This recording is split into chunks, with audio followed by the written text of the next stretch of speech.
Здравейте, ето е нашата маца, нахранена. Прави си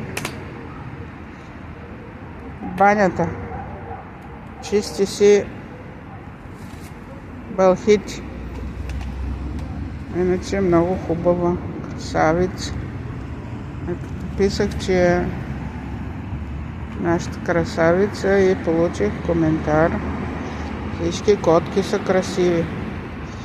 И аз така и написах по-нататък в заглавие: всички котки са красиви. Напазарих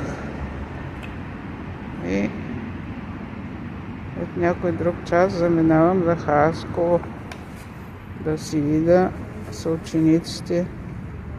Випуск 79-та година.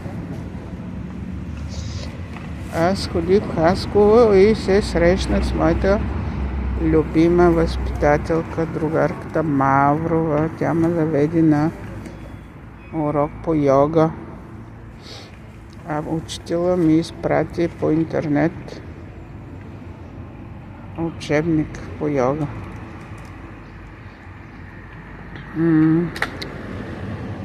Тогава тя ми разказа за учителя по математика, който станал директор и изгонил всички русисти на бюрото по труда. И писал: тук не се изучава руски език.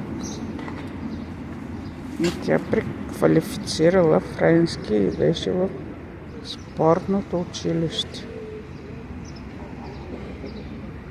Ако ви е харесало видеото, сложете лайк, коментирайте и се абонирайте за YouTube канала ми.